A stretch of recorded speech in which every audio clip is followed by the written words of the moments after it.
Setiap tanah hati kami tanpa terkecuali, semua yang ada di tempat ini Tuhan. Kau tilik setiap hati kami yang keras, hati kami yang tidak baik. Pagi siang hari Kau ubah menjadi tanah hati yang baik, sehingga seluruh firman yang bertabur siang hari ini tidak ada satupun yang terjaga.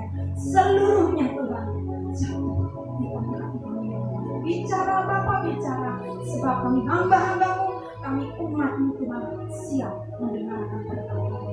Pujian, penghormatan, kemuliaan kami kembalikan kepada Engkau di dalam nama Yesus Kristus, nama yang ajaib itu. Setiap kita yang percaya dan siap diberkati lebih lagi, mari sama-sama katakan amin. Sorak-sorai yang terbaik buat Tuhan Allah kita. Shalom warga kerajaan surga yang dikasihi Tuhan.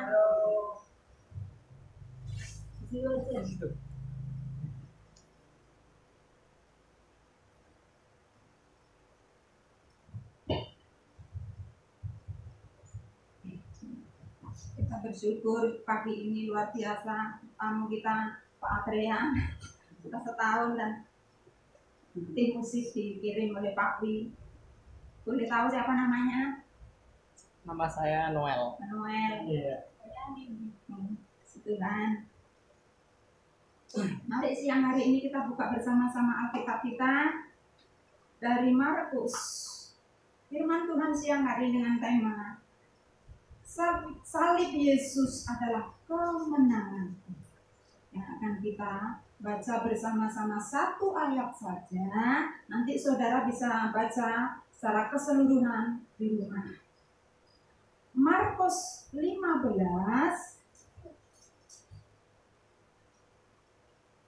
kita akan membacanya satu ayat saja, yaitu ayat yang ke-24. Di sini berikutnya dikatakan Yesus di hadapan Pilatus. Firman akan kita kupas bersama-sama, yaitu salib Yesus adalah kemenanganku. Katakan sama-sama 2, 3.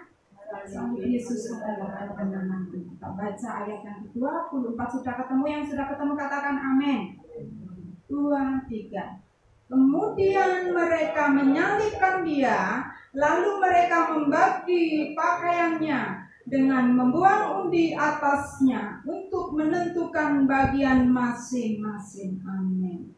Salib Yesus adalah kemenanganku. Katakan sekali lagi 2, 3. Salib Yesus adalah kemenanganku. Bapak Ibu Saudara, setiap kita kemarin pada hari Jumat merayakan yang namanya Jumat Agung. Amin.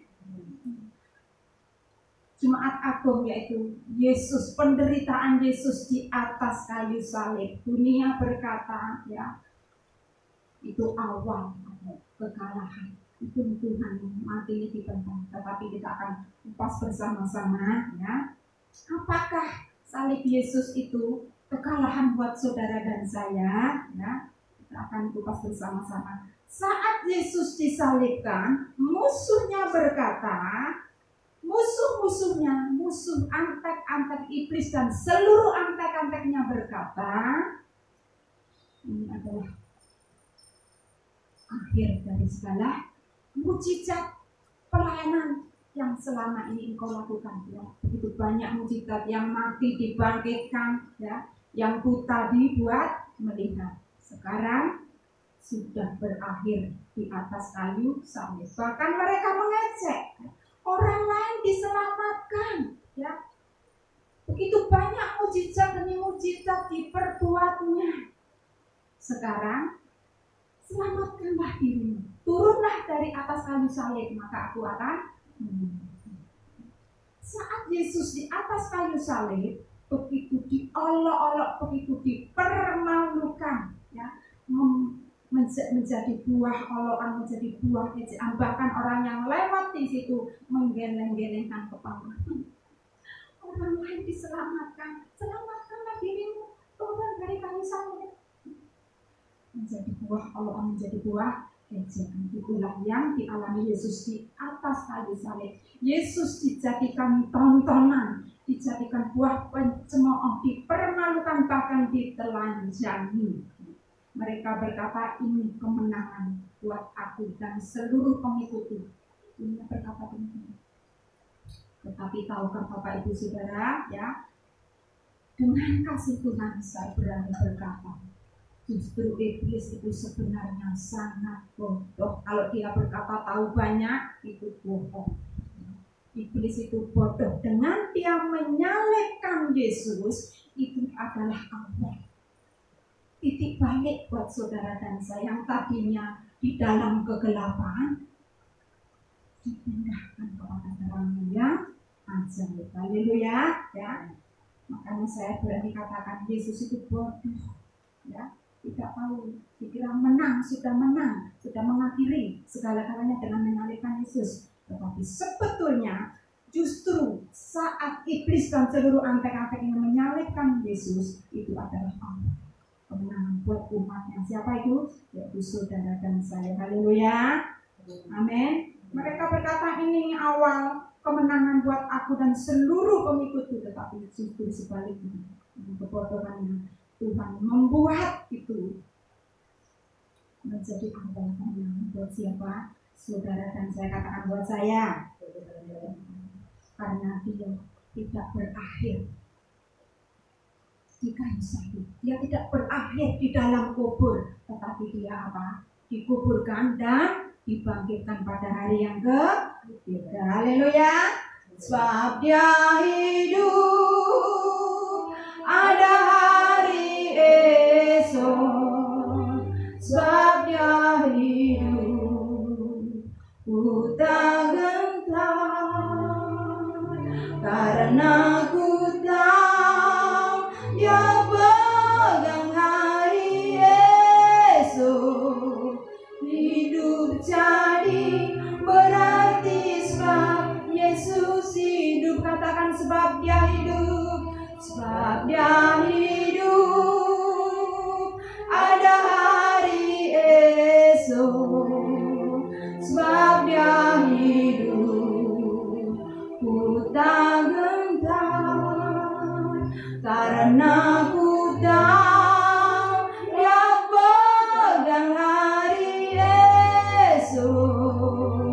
Kubur kosong membuktikan Yesus hidup.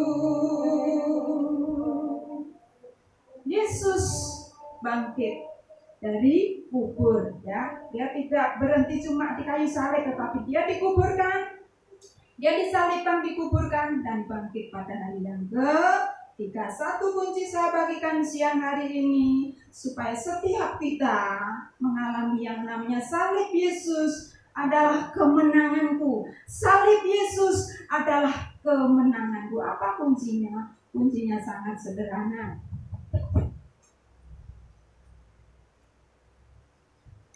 Kuncinya yaitu bersyukur. Katakan sama-sama 2, 3. Kuncinya apa? Supaya salib Yesus itu betul-betul membawa kemenangan buat seluruh kehidupan kita. Saudara dan saya harus menjadi pribadi yang bagaimana? Bersyukur. Kita bersyukur oleh karena pengorbanannya di atas kayu salib. Saudara dan saya dipindahkan, katakan dipindahkan. Dipindahkan dari kerajaan setan, dipindahkan dari kegelapan, dipindahkan kepada kerajaan yang terang, dipindahkan kepada kerajaan anaknya yang tunggal. Siapa namanya? Yesus. Namanya Yesus. Namanya Yesus. Nama Yesus yang menghibur hatiku. Kita bersyukur oleh karena pengorbanan Yesus di atas kayu salib, ya. Saudara dan saya adalah umat pilihannya, umat tebusannya, dipindahkan yang tadinya di dalam kerajaan setan, dipindahkan ke dalam kerajaan anaknya yang tunggal. Haleluya, haleluya. Kerajaan setan dan tipu dayanya itu, segala tipu daya yang selama ini didengung-dengungkan, ketika melihat Yesus bangkit, mereka gemetar. Kita bersyukur oleh karena pengorbanan Yesus di atas kayu salib yang menjamin, katakan menjamin. Yesus menjamin kemenangan buat saudara dan saya. Kemenangan, siapa yang menjamin? Yesus. Yang kita kunci D. Katakan kemenangan. Kemenangan itu Yesus jamin menjadi bagian saudara dan saya. Dia lakukan di mana itu? Di atas kayu salib. Haleluya. Kemenangan sudah Kau jamin. Aku percaya, ya Tuhan, ku percaya. Aku percaya. Lewati lembah air mata, aku percaya firman-Mu, ya dan amin. Aku percaya.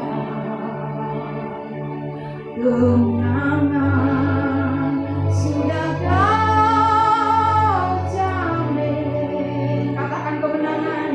Kemenangan sudah Kau jamin. Katakan kemenangan. Kemenangan sudah Kau jamin. Aku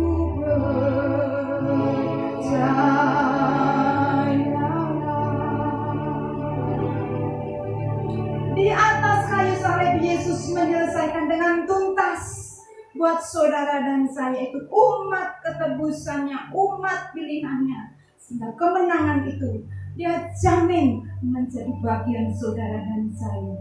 Haleluya. Kita masih di Markus 5. Kita akan membacanya ayat yang ke-10. Markus 5 ayat yang ke-10. Sudah ketemu? Yang ketemu katakan amin. Kita baca bersama-sama 2, 3. Sudah ketemu? Markus 5 ayat yang ke-10. 2, 3. Ia memohon dengan sangat supaya Yesus jangan mengusir roh itu keluar daripadanya. Ketika waktu pelayanan Yesus mengusir roh-roh jahat itu, di sini perikopnya dikatakan Yesus mengusir roh jahat dari orang tua. Ketika Yesus mengusir roh jahat itu memohon, katakan memohon, supaya jangan diusir tetapi dipindahkan dari manusia kepada berapa babi waktu itu? Berapa babi? Begitu berharganya kehidupan saudara dan saya, ya. Mengerikan ya saudara, satu manusia dihinggapi oleh roh jahat berapa?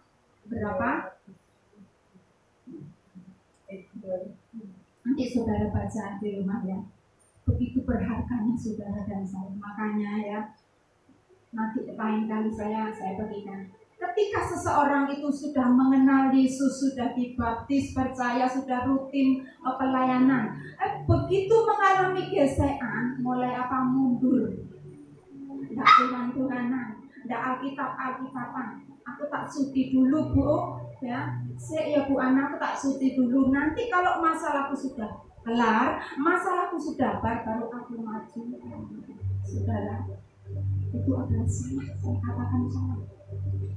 Saudara berhenti berdoa, berhenti membaca Alkitab, berhenti pelayanan. Siapa yang datang kira-kira? Apakah Roh Kudus? Apakah pribadi Tuhan? Yang tadinya dipenuhi dengan Roh Tuhan, bisa dipastikan dipenuhi dengan roh-roh yang namanya roh jahat, ya. Justru Bapak Ibu Saudara, ketika melewati lembah kelam, lembah air mata, ayo minta tolong Roh Kudus. Jangan mundur dari pelayanan, jangan cuti berdoa, jangan cuti membaca Alkitab. Justru saat-saat seperti itu, saudara harus semakin mendekat kepada Tuhan. Ketika saudara mulai melukung, ingat pengorbanan Yesus pada salib. Jadi dihujat, jadi telanjangi, jadi derah, dicaci dimaki. Buat siapa? Saudara dan saya. Jadi kalau saudara dan saya mengalami gesekan sedikit, jangan mudah mutung, haleluya, tetapi semakin mendekat kepada Tuhan, haleluya. Kita kembali ke Markus tadi, Markus 15 tadi. Tapi ya Bu, jalannya tertutup kabeh. Jalan tertutup, semakin mendekat kepada Tuhan, jangan potong. Aku tidak mau pelayanan, cuti saya, masalahku bar, bukan malah bar, malah apa? Malah tambah ribet. Haleluya, haleluya. Tolong bacakan Markus 14 ayat yang ke-65. Markus 14 ayat yang ke-65.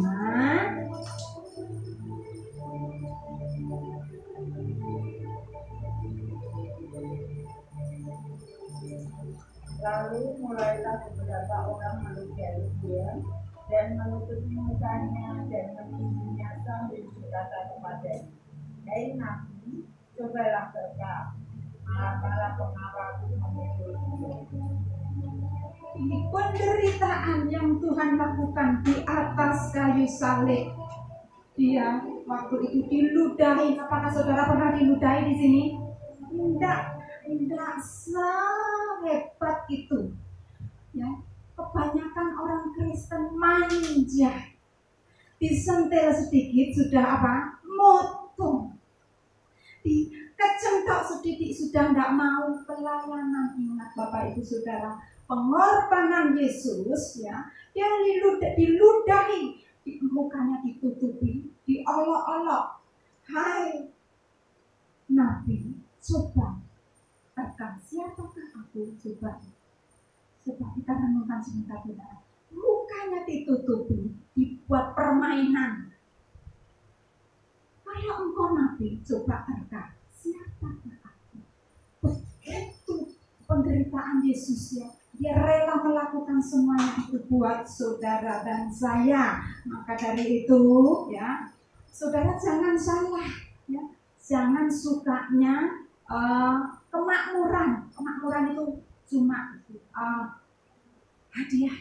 Tuhan pasti berikan kepada saudara dan saya segala kemakmuran itu. Tetapi jangan mengejar yang namanya berkat. Berkat itu cuma mengikuti ketika saudara sudah menyenangkan hati Tuhan, melakukan bagian kita. Yang namanya berkat itu akan mengikuti. Semakin engkau mengejar berkat, semakin berkat akan hilang.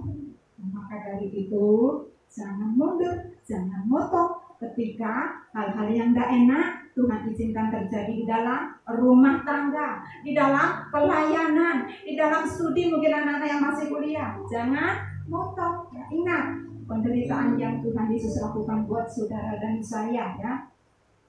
Saya sendiri pun mulai belajar kemarin, 2 hari kemarin, seorang ibu lewat WA curhat sama saya, "Bu, saya kepingin ini berhenti pelayanan, Bu. Saya ditikam dari belakang, Bu. Jangan, Bu. Tetapi anak-anak saya tidak mengizinkan, Bu, untuk saya pelayanan. Jangan, justru saat-saat seperti ini Ibu harus terus maju.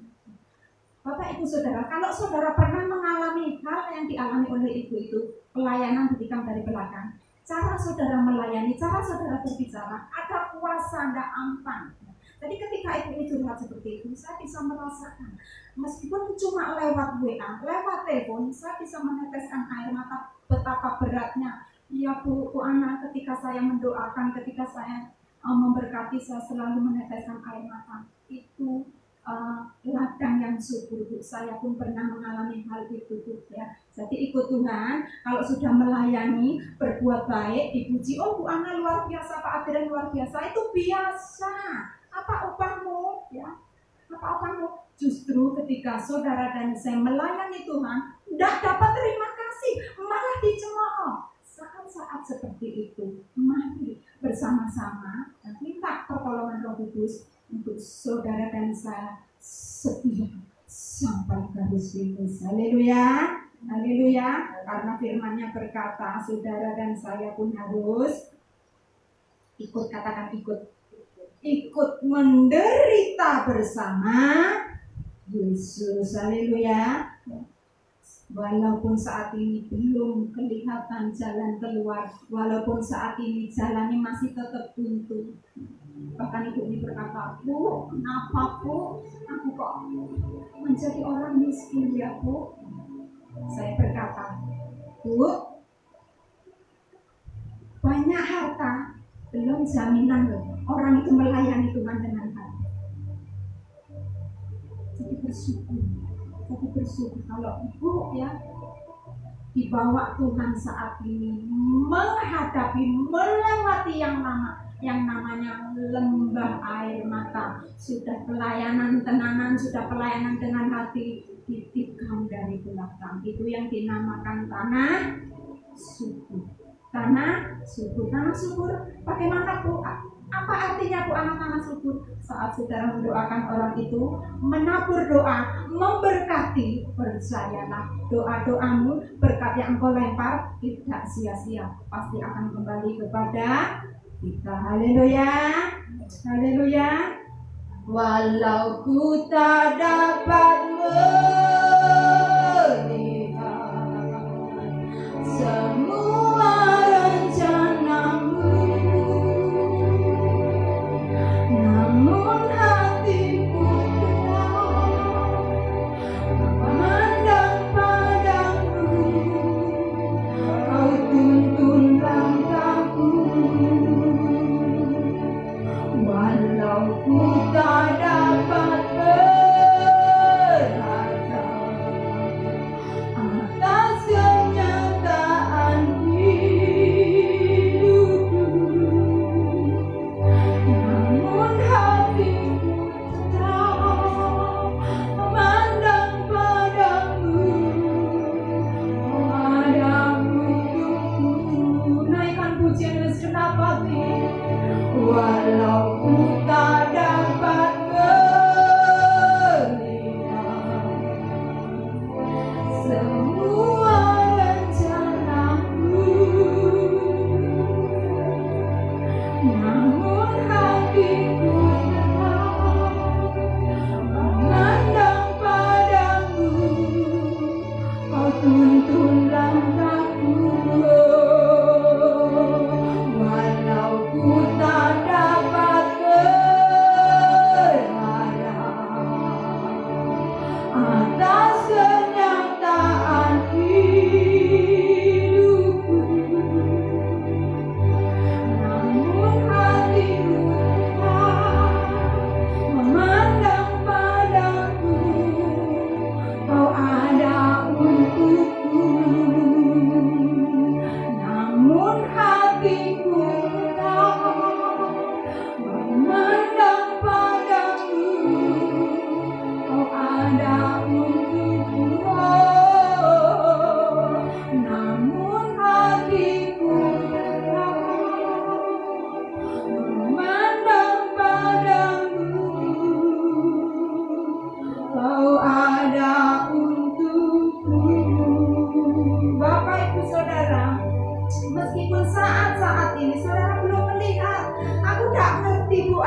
rencana Tuhan. Aku belum melihat Tuhan titik terang itu terjadi di dalam rumah tanggaku, di dalam pekerjaanku, di dalam studi. Aku belum melihat. Tetapi percayalah, apa itu saudara, semuanya itu Tuhan turut bekerja, katakan turut bekerja untuk mendatangkan kebaikan. Hal yang rumit, hal yang mustahil, tetap taruh harap, tetap taruh percaya kepada Tuhan. Dia ada untuk saudara dan saya. Amin. Kita buka sebentar Mazmur 22, Mazmur 22 ayat yang ke-8. Mazmur 22, mari kita baca bersama-sama ayat yang ke-8.